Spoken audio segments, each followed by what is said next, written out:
Welcome everyone to Tech Talk by Netranom, a podcast where you will learn tips and tricks on managing your IT. I'm your host, Alena Adkins. Let's get started.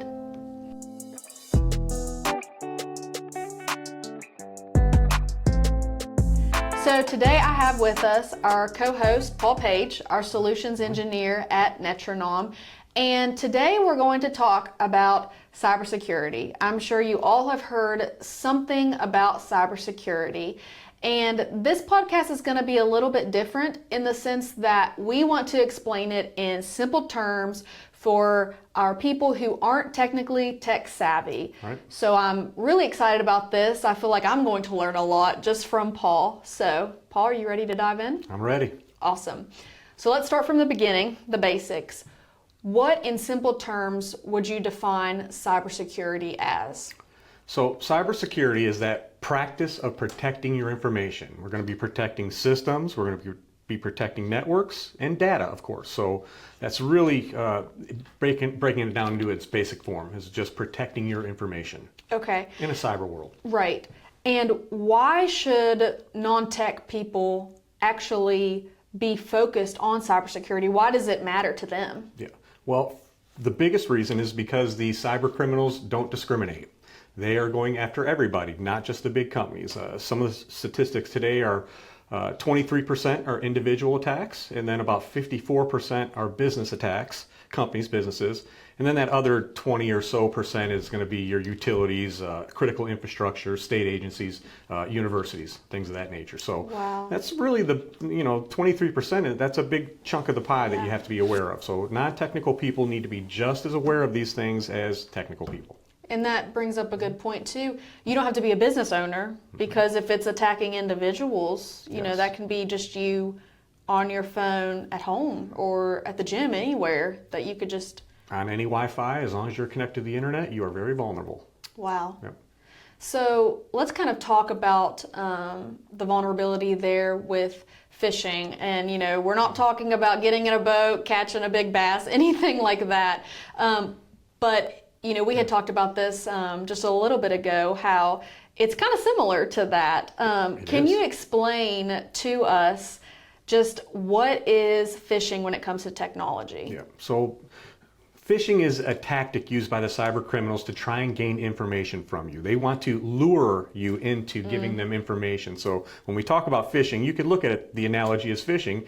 You've got this lure that you're throwing into the water and you're hoping they bite on it, right? So it's going to be usually an email format. You could get it on the website as well, going to a website and they ask you for information. But they're looking for information like passwords, credit card numbers, usernames, CCV numbers on your credit, all of those things. And some of the actual ones that we're seeing are an email that comes in and saying, hey, your account has been compromised. Please click here to reset your password. And it looks really legitimate and they have all the right icons and everything looks good. You click on that link, it takes you to a website that looks like you're putting in your current password and then your new password. Well, all you've done is just given them your current password. So we have to be really careful about the phishing emails nowadays. One of the biggest threats that we're facing nowadays, Alena. Yeah. So instead of, you fishing for an actual fish, they're fishing for humans' passwords. They're fishing for information. Yeah. They want to gain some sort of sensitive information from you, whether that be account numbers or, like we talked about, credit card numbers. It could even be things within your company, like trying to find out who your HR person is or who your C-level executives are, to go ahead and try and attack them as well. So it's really just trying to fish and lure you to give them information to help them in their process of attacking you. Right. Yeah. Yeah, that's definitely, and it's more prominent now. So, we were kind of just talking about this, but do you have any examples of what is like a best way to spot a fake email or even like a fake link? How do people know if they get this email, hey, should I second guess this, or no, this is legit? Yeah, so there's several things you need to look at. The first thing that we're noticing with a lot of the attacks nowadays with phishing attempts and others are a sense of urgency. They place a sense of urgency on the individual to make them think it's got to be looked at right now. Your password's been compromised, click here quickly so that we can reset your account before someone gets those kind of things. The other things we want to look for are grammar and spelling errors. A lot of times we're going to see some major errors in spelling and grammar. That's a big tip off that something's not right. So you're looking at that. And of course you want to hover over those links. You know, they've got links embedded in those emails. You want to hover over and see the little pop-up that tells you where that's actually going. A lot of times you're going to notice they don't match, you know, and it could be, you know, for an example, like you get something from ADP. You go and look at the actual link and it's going to ARP or you know, something just a little bit different enough that you know that that's a sign that's possibly a threat.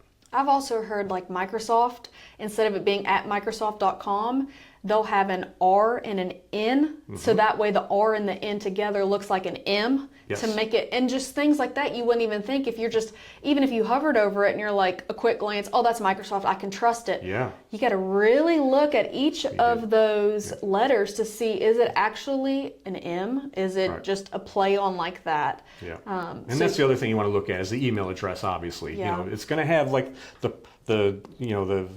the name is going to look a little bit different. You know, it could say your boss's name there, and then, but if you actually look at the email address that's attached to us by looking at the Outlook contact or the contact properties, it tells you that that email address is not theirs, and you have to be very look at it really hard because they do tricks like that, R and N's to make an M. Yeah. And it gets people. That's why it works. I mean, it does. Why we're at the state that we are in now. They're very well funded. They're very well educated, the cyber criminals. So we have to be on top of our game nowadays for sure. Yeah. So talking about passwords, how do people not get, you know, how do they find out what is a good password in the sense for them to use? What makes a password strong? And how do we kind of keep up with so many different passwords? Like I've heard of password managers before. So kind of, first off, how do people make strong passwords? And then what's the best approach for them to manage all of those? Yeah, so it is a big thing. Password management's very important. It is one of the easiest ways that hackers, you know, can attack us is guessing our passwords. So you want to have a really strong password. We'll talk about password managers in a minute, but you want to make sure that that password's at least 12 characters long. You don't want to have any common names in there like password or your cat's name or you know, your birth date. You don't want to have any of those numbers, obviously. You want to use upper and lowercase letters, and then you want to use special characters in there as well. So the more of that, you know, and you're not limited to 12. You could do a lot more characters as well if you have some sort of, you know, memory that you can put together.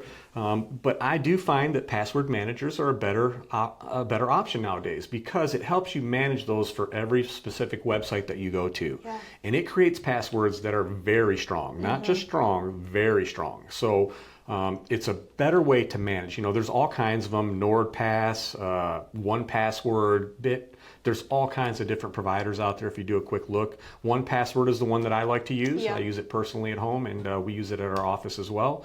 And it seems to do a really good job of managing those passwords so that you don't have to remember these 12-character non-common word passwords for all the accounts that you have. Right. Yeah. I love, like Paul had mentioned, 1Password, because if I'm needing to create a new account for something that we're using here and I have to create a password, I can just autofill, and like you said, they're strong passwords, and I don't have to remember that because the next time that I'm on that same site, it will automatically say, do you want to put this in here? And I'm like, great, this is, you know, I don't have to remember this. It's all there. If I need to look at them, I can sign in.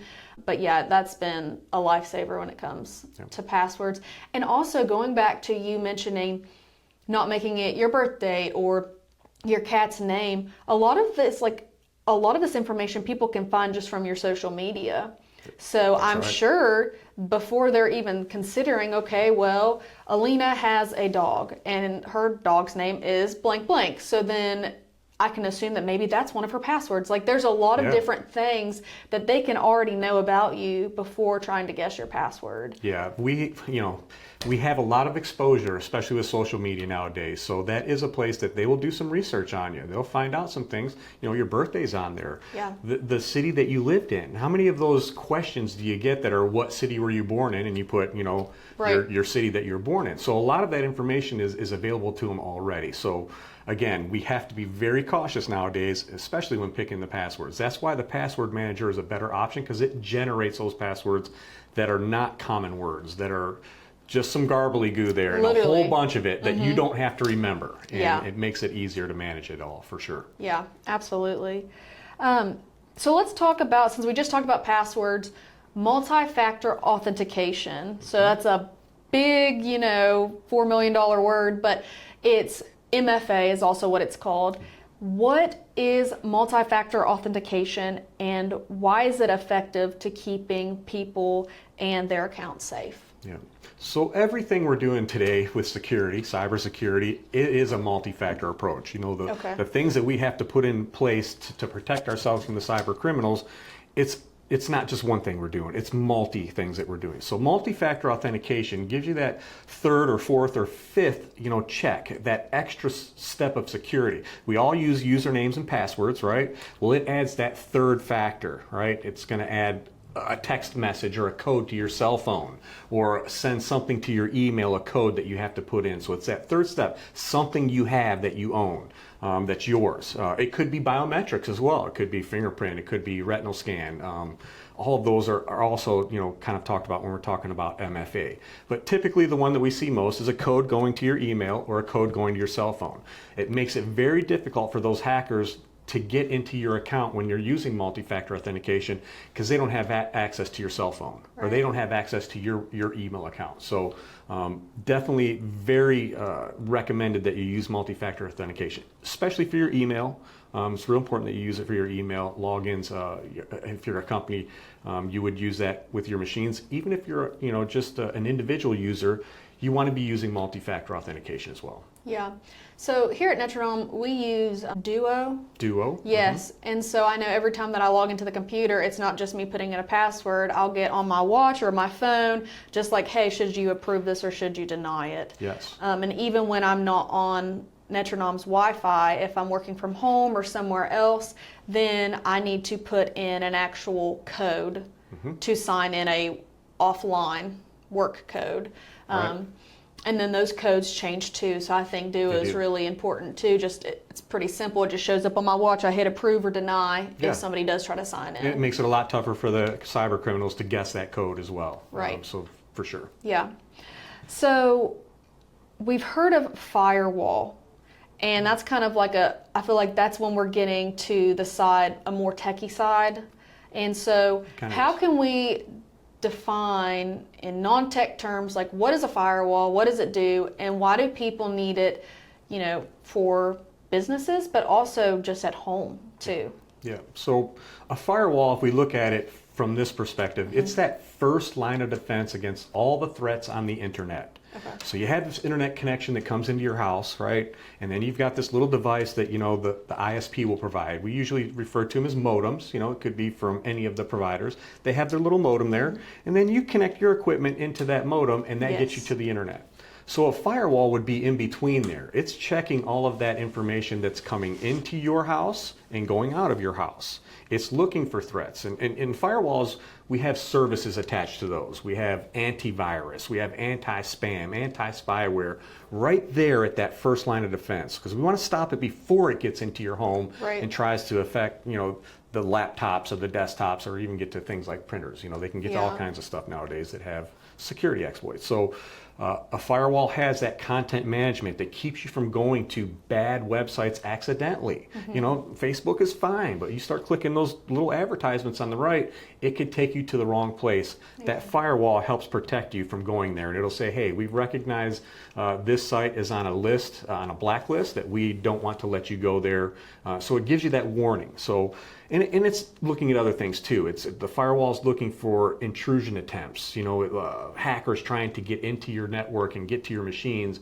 It gives you a little bit of an alert there and says, hey, somebody's trying to get in there. We're going to go ahead and block it. So firewalls, again, are that first line of defense against all the threats in the world.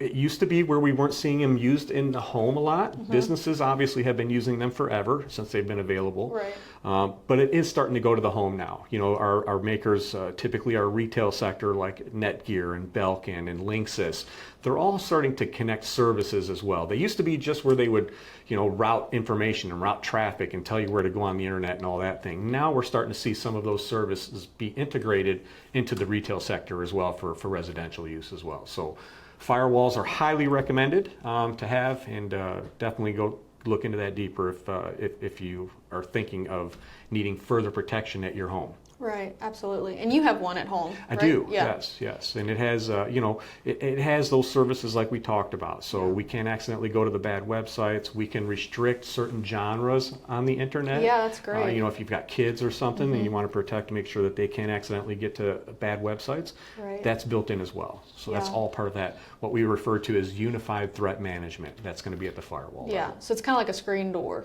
It is. basically, stopping people from kind of coming in at first. So a router would be considered your screen door. Okay. A firewall would be considered your bank vault. Gotcha. Yeah, Okay. we want to have a lot better protections at that first line of defense. Right. I mean, which it kind of makes sense because a screen door is not really going to, anybody can break through a screen That's door, right. but then the They're bank vault's going to be a lot harder for them to get through. Very much so. So, Yeah. okay. And so when we're talking about devices, which is, just goes in well with at home because we have cell phones, we've got watches, smart watches, we've got smart refrigerators that tell you when things are empty, or Washers and dryers. yes, All of it. laptops. I mean, iPads, all kinds of different technology at home.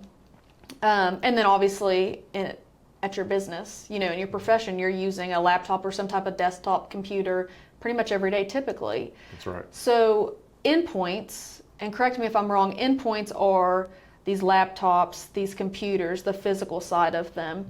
But there's also something known as endpoint protection. So protecting these laptops, these computers, how do we do that? What is endpoint protection, and how do we make sure that we are actually protecting these phones, these tablets, these laptops? Yep. So when we're talking about endpoints, and it's just like you said, it's going to be those computers, those laptops, those mobile devices, your iPads, your Chromebooks, all of those need to be protected. So they're all considered endpoints. So we have those things like antivirus. We put antivirus on there. We've got some further applications that we use now to protect those endpoints. We use endpoint detection response that's looking for those, what we refer to as zero-day threats, something that the attackers and cyber criminals have just released out on the internet.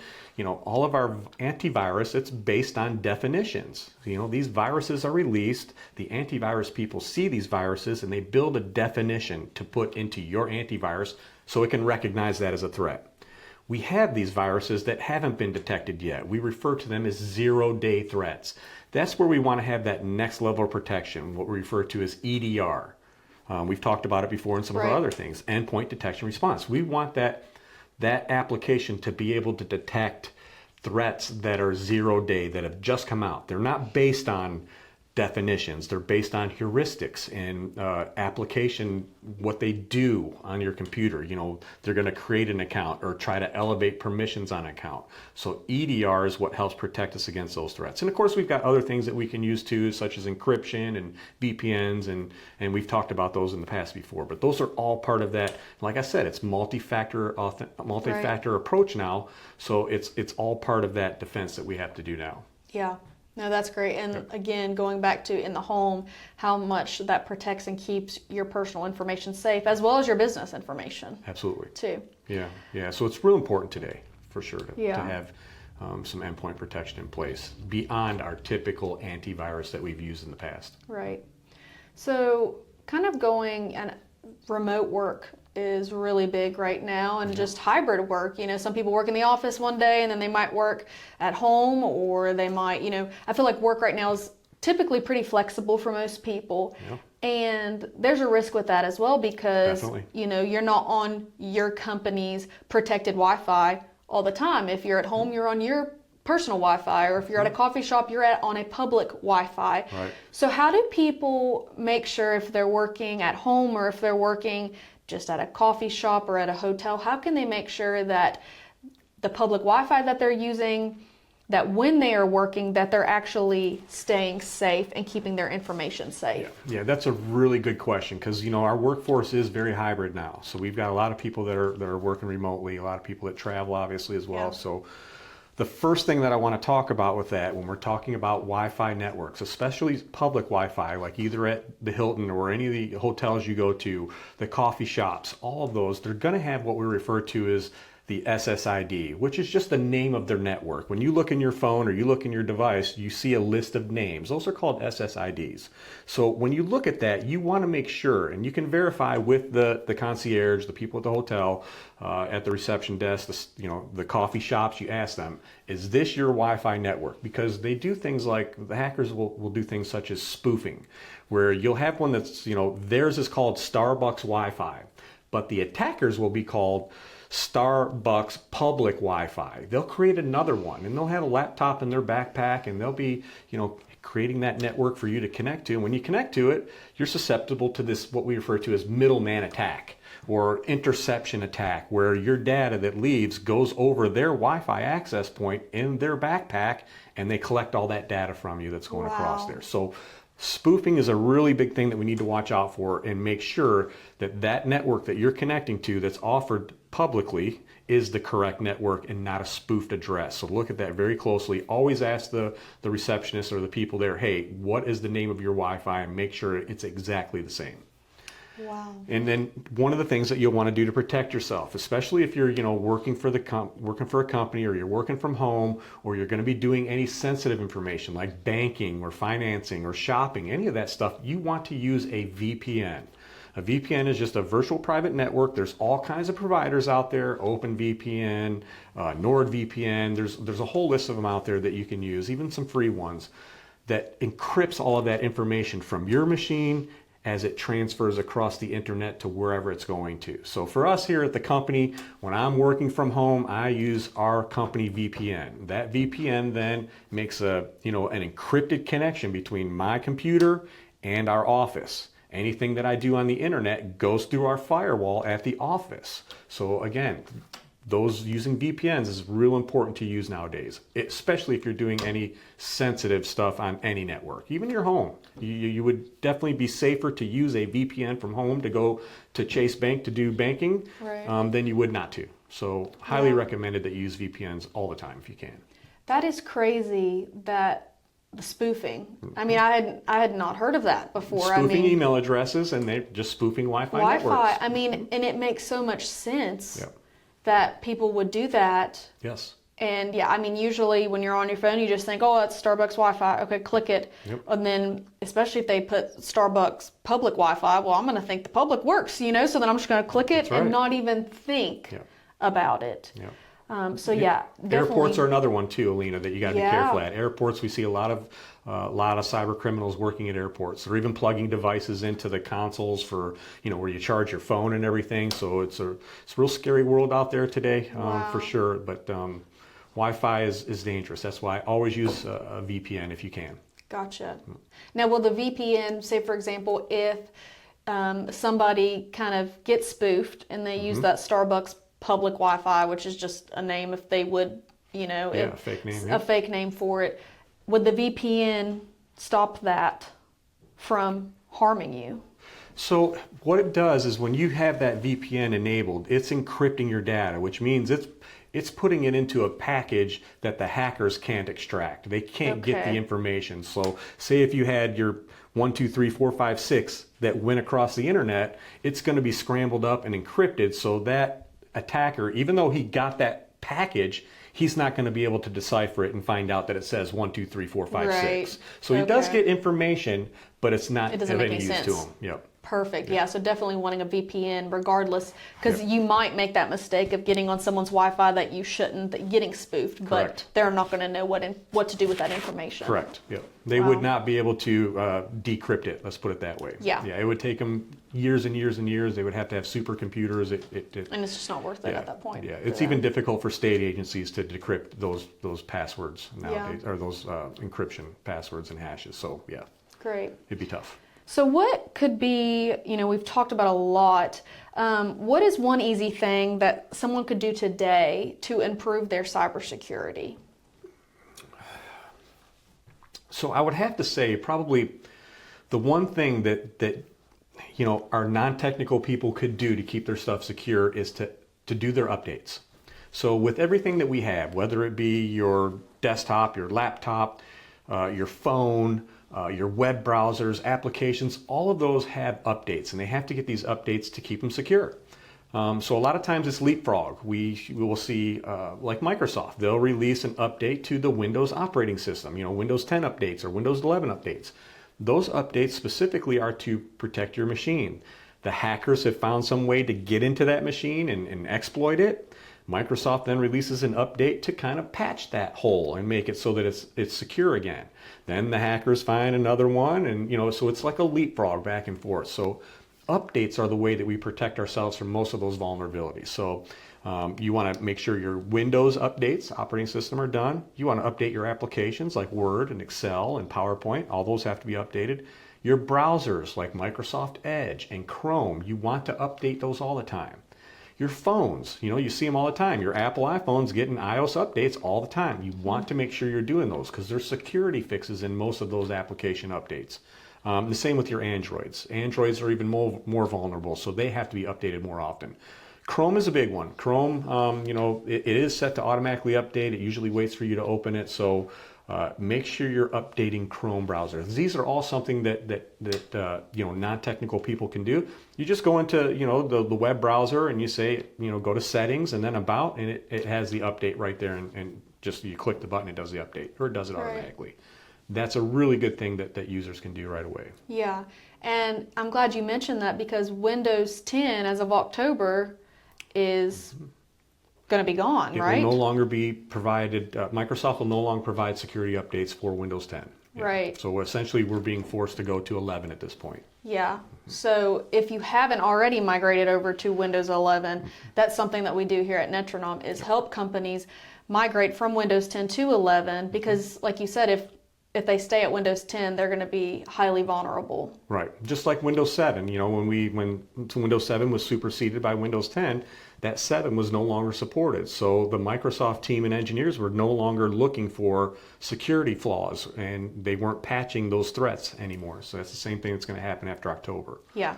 Yeah. So yes. You got to move to 11. You got to check and make sure your machine will move to 11 because not all machines will. Depending on your age and the components within it, it may not be upgradable to 11. So you got to look at that. Yeah. So definitely with the updates, and if you haven't already moved from Windows 10 or especially Windows 7, you definitely need to get by October to Windows 11. Yeah, so, and we can help with that as well. Yeah, definitely. And then the last question I have for you is, if someone wants to get better at spotting just threats and protecting their information online, where do they start?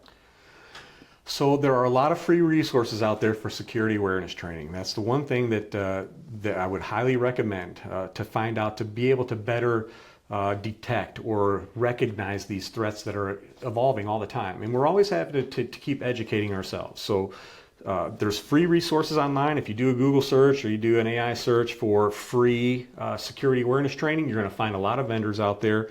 Can't say any are better or worse than the others, but they're all going to give you more information than you probably currently have. So it's a good idea to educate yourself on these threats that are out there. Because like I said, they're very well funded, they're very well educated, and it's not a matter of if, it's a matter of when they're going to get to you. So you definitely want to be on guard for that. Yeah, and are you prepared for when they try to attack? That's Will right. you be prepared? Yes. And also with that, on our website at netranom.com, we have a part of our website that's called Knowledge Base Camp.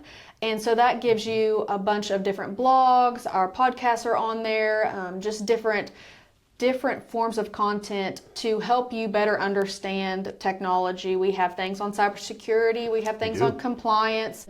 Just a great resource for you if you want to learn a little bit more about cybersecurity or about VPNs or multi-factor authentication. We have a blog on that, and so definitely check that out as well if you're wanting to just get a little bit more in depth on what these topics mean and how you can best apply them. Yeah, some good resources there for sure. Yeah. Well, Paul, thanks so much. I know I've learned a ton, and I feel like anybody who's not tech savvy can definitely just be more informed today and learn a lot from this. So thank you so much for being here again with me today. Glad to be here today. And we will see you guys at the next episode.